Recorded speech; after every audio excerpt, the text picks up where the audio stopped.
ঢাকা বিমানবন্দরের আগুন কে লাগিয়েছে? আওয়ামী লীগ ও ভারত, নাকি মোহাম্মদ ইউনূস ও পিনাকি, নাকি অন্য কেউ? বুঝতেই পারছি আজকের এখনকার এই প্রতিবেদনের হেডিং বা থাম্বনেল দেখে অনেকের চোখ কপালে উঠে গেছে। কপালে ওঠার কারণ আওয়ামী লীগ ও ভারতের নাম নয়, পরের নাম দুটো। সেটা হলো মোহাম্মদ ইউনূস এবং পিনাকি ভট্টাচার্য।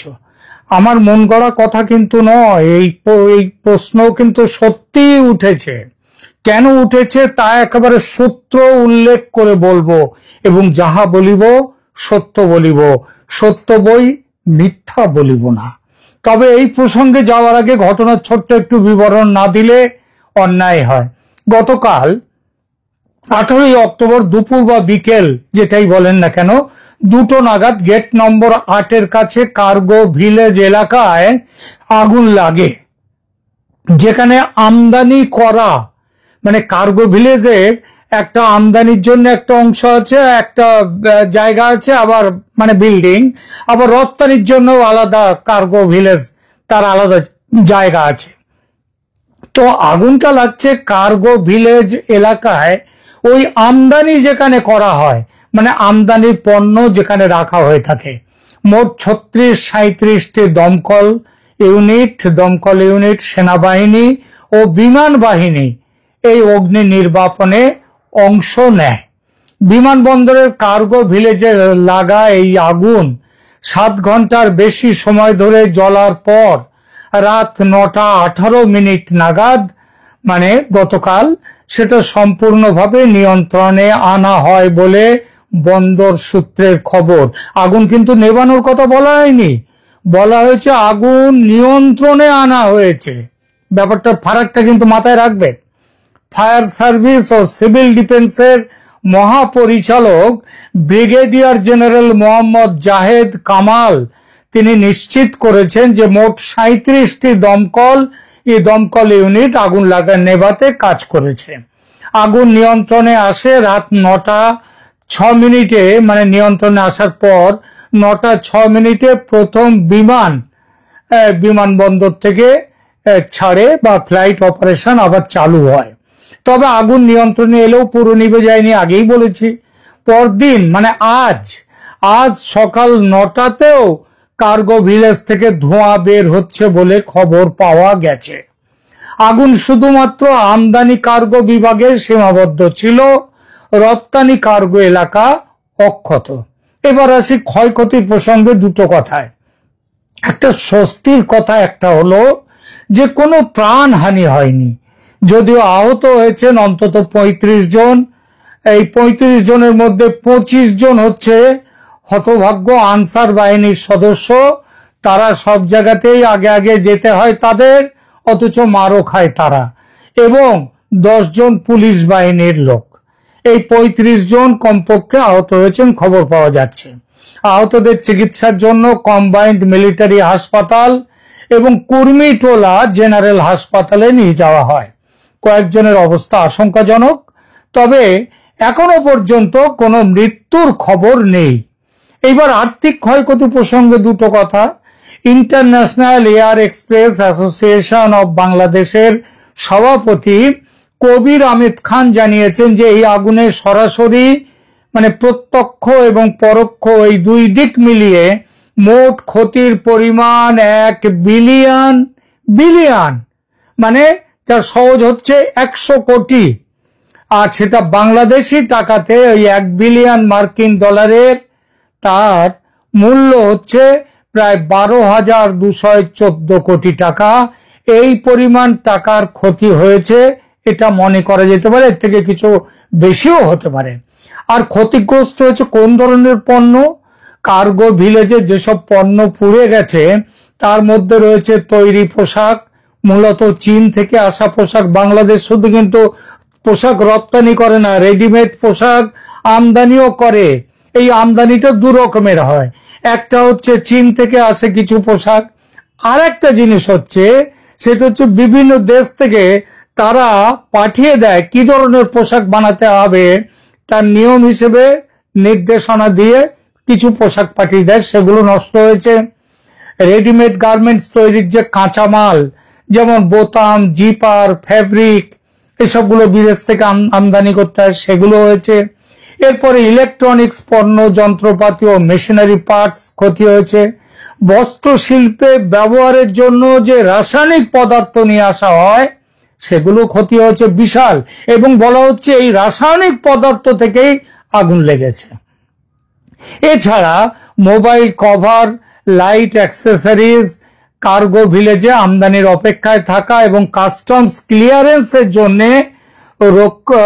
রাখা হয়েছে শত শত টন পণ্য, যেটা বিদেশ থেকে আনা হয়েছে ভারতে, এই বাংলাদেশে, সেই পণ্যগুলো নষ্ট হয়েছে। আচ্ছা, এইবার হয়ে গেল। এবার বলি ঢাকা বিমানবন্দরের এই অগ্নিকাণ্ডের আগে একবার তাকিয়ে দেখি পৃথিবীর অন্যান্য দেশে কি ধরনের ভয়াবহ অগ্নিকাণ্ড বলতে যেটা ঘটনা, সেটা কিরকম। দেখুন, প্রাণহানির দিক দিয়ে যে বিমানবন্দরের অগ্নিকাণ্ড সব থেকে ভয়ঙ্কর, সেটা হলো 1996 সালে জার্মানির ডুসেলডর্ফ বিমানবন্দরের অগ্নিকাণ্ড, যেখানে 17 জন মানুষ পুড়ে মারা যায় এবং প্রায় 100-র মতো মানুষ মারাত্মক আহত হয়। ঢাকা বিমানবন্দরে গতকালের আগুন হতাহতের বিচারে ভয়ঙ্কর নয় অবশ্যই, কারণ বলেছি যে সেখানে 35 জনের মতো আহত প্রাথমিকভাবে।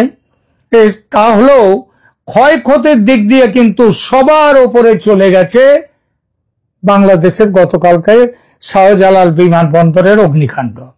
এর সঙ্গে একমাত্র তুলনা করা যায় 2013 সালে আফ্রিকার কেনিয়ার নাইরোবি বিমানবন্দরের অগ্নিকাণ্ড। ঢাকা বিমানবন্দরের আর্থিক ক্ষতির পরিমাণ আগেই বলেছি $1 বিলিয়ন, 12,000-12,500 কোটি টাকার কাছাকাছি। এইবার আসি আমাদের মূল প্রসঙ্গটিতে। আগুন লাগলো নাকি কেউ লাগালো? সরকার তদন্ত কমিটি বসিয়েছে, 5 দিনের মধ্যে রিপোর্ট দেবে এই কমিটি। সেই রিপোর্ট তৈরি হবে কার মুখের দিকে তাকিয়ে, মানে কার মুখ চেয়ে, তাকে বাঁচানোর জন্য, কার নির্দেশে। হ্যাঁ, তো এইসব অনেক কিছু ব্যাপার থাকবে তার মধ্যে, এবং সেই কার রিপোর্টে কারকে বাঁচাবার জন্য, কার নির্দেশে, কার মুখ চেয়ে রিপোর্ট হবে, সেটা তো দেবান ও জানন্তি কুত মনুষ্যা। কারণ এসব কমিশন সম্পর্কে একটি সাধারণ কথা আছে, সেটা হলো কমিশন তদন্তের জন্য, সত্য উদ্ঘাটনের তদন্তের জন্য কখনো কমিশন বসানো হয় না। কমিশন বসানো হয় সত্যকে মেরে ফেলতে, সত্যকে ধামাচাপা দেওয়ার জন্য। আর সেই কমিশন পরে কি বলবে, তার রিপোর্ট বাজারে সরকার বের করবে কিনা, সেসব অনেক পরের কথা। রিপোর্টে সরকারের সমালোচনা থাকলে বাইরে বেরোবে না সে রিপোর্ট, এটা জানা কথা। অতএব রিপোর্ট ছেড়ে বাজারে মানুষকে কি বলছে একটু দেখি, এটা একটু দেখি। আমার বিশ্বাস এইভাবে আমার এই চ্যানেল ছাড়া অন্য কোনো চ্যানেলে এই জিনিসটা পাবেন না। অন্তর্বর্তী সরকারের ছাত্রদের বাড়বাড়ন্ত বর্তমানে বেশ খানিকটা কমে এসেছে। এখন ছাত্রদের রাজনৈতিক দল, যেটা ইউনূসের নিজের দলও বটে, সেই এনসিপি পাবলিক সাপোর্টের অভাবে প্রায় খরচের খাতায় চলে গেছে। তবু সেই যে বলে না, বিষ নেই তবু কুলোপানা চক্কর, সেই ভাব এই দলের নেতাদের। তারা যখন তখন যা খুশি বলেন, আর নিজেদেরকে একেবারে ওই যে ধোয়া তুলসীর পাতা বলে রাখেন মানুষের সামনে। দলের নেতা সাম্প্রতিক বড় বড় অগ্নিকাণ্ডের ঘটনা নিয়ে, দলের সেই নেতার নাম হচ্ছে সার্জিস আলম। তিনি বড় বড় অগ্নিকাণ্ডের ঘটনা সম্প্রতিকালে যা বাংলাদেশে হচ্ছে তাই নিয়ে একটা লম্বা থিসিস গোছের বক্তব্য জারি করেছেন। জাতীয় নাগরিক কমিটির প্রধান সংগঠক শ্রীযুক্ত সার্জিস আলম ইতিপূর্বে একাধিক অগ্নিকাণ্ডের ঘটনায় আওয়ামী লীগ ঘনিষ্ঠদের হাত রয়েছে বলে মন্তব্য করেছেন। 2024 সালে একটু পেছনের দিকে যান, ডিসেম্বরে সচিবালয়ে ভয়ঙ্কর অগ্নিকাণ্ড হলো, সব পুড়ে গেল। তারপর তিনি বলেছিলেন যে এটি একটি পরিকল্পিত ষড়যন্ত্র এবং শেখ হাসিনার এজেন্টরা বিভিন্ন দুর্নীতি ও অপরাধের নথিপত্র নষ্ট করার জন্য এই আগুন লাগিয়েছে। আচ্ছা, তার তো একটা কমিশন বসেছিল, সেই কমিশন কি রিপোর্ট দিয়েছে? কমিশন কিন্তু রিপোর্ট হয়তো দিয়েছে, আর না দিলে কেন দেয়নি সেটা নিয়ে কেউ প্রশ্ন করেনি, এবং দিয়ে থাকলে কি রিপোর্ট দিয়েছে সেটা কিন্তু সরকার বলছে না। সার্জিস আলম আরো বলেছিলেন যে বাংলাদেশে আওয়ামী লীগের দালালরা এখনো আমলাতন্ত্রে লুকিয়ে আছে এবং তাদের শেকড় উপড়ে ফেলতে হবে।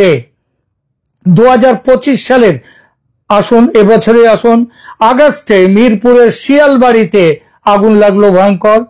অগ্নিকাণ্ডের পর সার্জিস আলম বলেছিলেন, আমি বিভিন্ন স্থানে আগুনের ঘটনাগুলোকে বিচ্ছিন্ন ঘটনা বলে মনে করি না, এগুলো একটা ষড়যন্ত্রের অংশ। একবারে থিসিস লিখেছেন।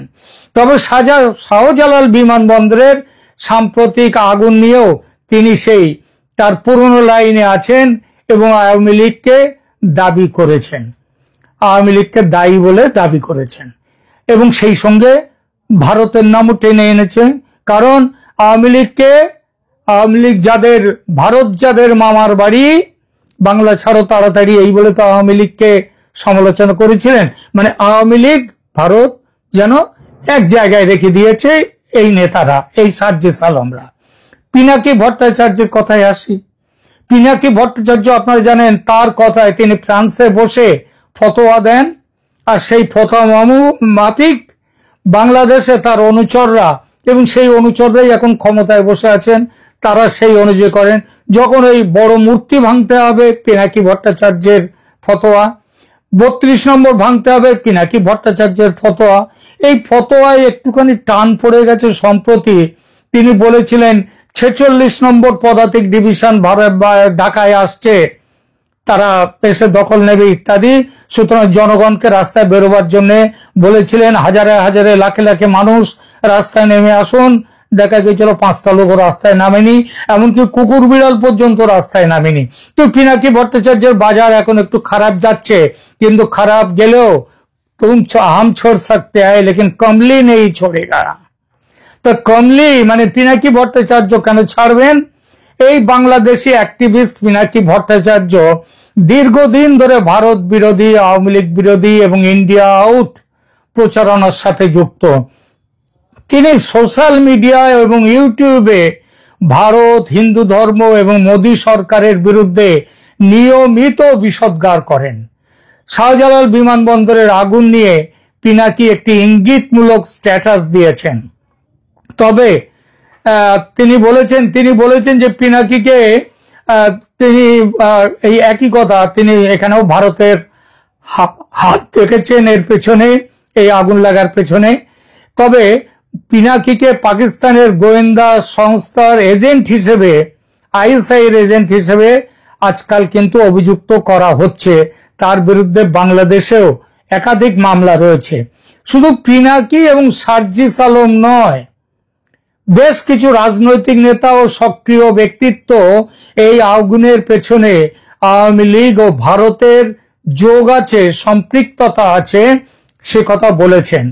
সামাজিক মাধ্যমে কিছু অ্যাকাউন্টে সরাসরি আওয়ামী লীগকে দাবি করে পোস্ট করা হয়েছে। যেমন বিডি মিলিটারি এই পোর্টালে একটি টুইট, যেখানে বলা হয়েছে Awami League is carrying out sabotage across Bangladesh. Their latest target was the cargo village at the international airport in Dhaka. কিন্তু এই ধরনের দাবি কোনো সরকারি বা নিরপেক্ষ তদন্ত দ্বারা প্রমাণিত হয়নি, তবু তারা বলে যাচ্ছে। তো তাদের কথা যখন বললাম, এবং হ্যাঁ, এখানে ভারতীয় গোয়েন্দা সংস্থার আপনারা জানেন যে 4 জন কর্তা তারা ঢাকা সফর করেছেন, অক্টোবরের 14 থেকে 16 তারিখে বাংলাদেশে ছিলেন, এবং তারা সব মিলিটারি ইন্টেলিজেন্স ভারতীয় বাহিনীর তার অংশ। এবং এটা ইউনূস সরকার গঠনের পর প্রথম ভারতীয় সামরিক গোয়েন্দা প্রতিনিধি দলের সফর। এই সফর নিয়ে কূটনৈতিক মহলে অস্বস্তি ও সন্দেহ সৃষ্টি হয়েছিল বাংলাদেশে। সফরটি তাই খুব কম লো প্রোফাইলে রাখা হয়, কারণ কিছু ছাত্র সংগঠন প্রতিবাদ করতে চেয়েছিল, সংকল্প করতে চেয়েছিল। ভারতীয় প্রতিনিধি দল বাংলাদেশ সেনাবাহিনীর বিভিন্ন জায়গায় গেছে, এরপর তাদের সাথে মিটিং করেছে, ক্লোজ ডোর মিটিং করেছে। 16ই অক্টোবর বাংলাদেশের সেনাপ্রধান জেনারেল ওয়াকারুজ্জামান তারপরে লালমনিরহাট ও ঠাকুরগাঁয়ের দুটো পুরনো এয়ার স্ট্রিপ পরিদর্শনেও যান। তো এই বলা হচ্ছে একটা দল বাংলাদেশ এখন বলতে শুরু করেছে এই যে আগুন লাগলো শাহজালাল বিমানবন্দরে, এর সাথে ভারতের ওই সামরিক গোয়েন্দা দলের প্রতিনিধি দলের তাদের যে সফর, সেই সফরের সম্পর্ক আছে। তারাই এটা তাদের লোকদেরকে অ্যাক্টিভেট করেছে, অ্যাক্টিভেট করে এইসব কাজকর্ম করছে, এটাও বলছে। এসব পড়তে পড়তে মনে হচ্ছে কি জানেন, সেই রবি ঠাকুরের পুরাতন ভৃত্য কবিতার দুটো লাইন, যা কিছু হারায় গিন্নি বলেন কেষ্টা বেটাই চোর। এই লাইনে যে বাংলাদেশে এখন যা কিছু খারাপ ঘটছে, যা কিছু খারাপ চলছে, তার পেছনে দুটো নাম, আওয়ামী লীগ আর ভারত। বাদরামির একটা সীমা থাকা উচিত। এবার আসি এই শ্রীযুক্ত পিনাকি এবং নোবেল জয়ী ডক্টর মোহাম্মদ ইউনূসের নামে আগুন লাগানোর অভিযোগ যারা তুলছে, তারা কেন তুলছে, কিসের ভিত্তিতে তুলছে, সেই অভিযোগ সেই বিষয়টিতে আসে।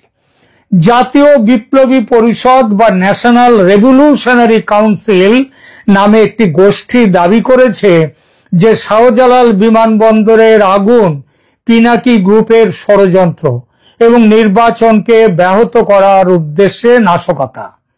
জাতীয় বিপ্লবী পরিষদ বিমানবন্দরে অগ্নিকাণ্ডের পেছনে নির্বাচন না করার জন্য পিনাকি গোষ্ঠীর ষড়যন্ত্র বলে দাবি করেছে।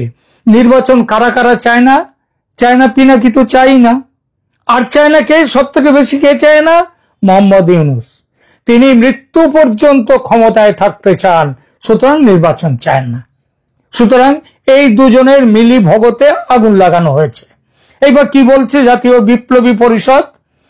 জাতীয় বিপ্লবী পরিষদ হযরত শাহজালাল আন্তর্জাতিক বিমানবন্দরে ভয়াবহ অগ্নিকাণ্ডের ঘটনায় সরকারের ভূমিকা নিয়ে প্রশ্ন তুলেছে। সংগঠনের আহ্বায়ক খোমেনি এহসান তিনি দাবি করেছেন যে অগ্নিকাণ্ডের ঘটনাটি ফেব্রুয়ারির নির্বাচন বন্ধ করার ষড়যন্ত্রের অংশ। 18ই অক্টোবর শনিবার এক বিবৃতিতে খোমেনি এহসান বলেন, ফেব্রুয়ারির নির্বাচন নাশকতার জন্য পিনাকিদের আগুন এখন ঢাকার হযরত শাহজালাল বিমানবন্দরে। মনে রাখবেন, শরৎ এবং শীতকালে বাংলাদেশে আগুন লাগার কোনো কারণ নেই যদি না আগুন নেভানো হয়, আগুন লাগানো হয়। তিনি বলেন, ধারাবাহিক অগ্নিকাণ্ডে অন্তর্বর্তীকালীন সরকারের ভূমিকা সন্দেহজনক হয়ে উঠছে। সরকারের আচরণে এমন মনে হচ্ছে আগুন লাগার ঘটনায় তাদের নীরব সম্মতি রয়েছে। শুধু সম্মতি নয়, তাদের প্রশ্রয় নয়, তাদের এখানে হাত আছে। এখনো কোনো ঘটনায় কাউকে বরখাস্ত করা হয়নি, সিসিটিভি ফুটেজও প্রকাশ করা হয়নি। খোমেনি এহসান আরো বলেন, 1 বছরের বেশি সময় ধরে সেনাবাহিনীকে ম্যাজিস্ট্রেট ক্ষমতা দিয়ে মোতায়েন করা হয়েছে, তাই অগ্নিকাণ্ডের ঘটনার জন্য সেনাবাহিনীকেও জবাবদিহি করতে হবে। একই সাথে পুলিশ এবং গোয়েন্দা সংস্থাগুলিকেও দায়িত্ব নিতে হবে। তিনি অভিযোগ করেন যে রাজধানীর রূপনগরের শিয়ালবাড়িতে অগ্নিকাণ্ডে 16 জন শ্রমিক পুড়ে মরল এবং তাদের পুড়ে মরার পরেও সরকার কোনো তদন্তের ফলাফল প্রকাশ করেনি, বরং ওই পুড়ে মারার 2 দিন পরে সরকার জুলাই সনদ ঘোষণা করলো উৎসব মুখর পরিবেশ তৈরি করে। প্রিয় দর্শক, আমি জানি যারা এই অভিযোগ করছেন, এই অভিযোগের সঙ্গে আপনাদের অনেকেই হয়তো সম্মত নন, আপনাদের বিরোধ থাকতেই পারে। আমারও বিরোধ আছে, কারণ এটাকে মানলে তো ওটাকে মানতে সবকটাকে তো একসাথে মানা যায় না। সুতরাং আপনাদের কি মনে হয়? আমি তো পুরো অবস্থাটা আপনাদের সামনে রাখলাম, এবার আপনাদের কি মনে হয় সেটা বলবেন। এটা কি কোনো দুর্ঘটনার জন্য ঘটেছে নাকি নাশকতা হলে কে বা কারা করেছে এই কাজ? আপনাদের মতামত জানান। এখনকার মতো এখানেই রাখছি।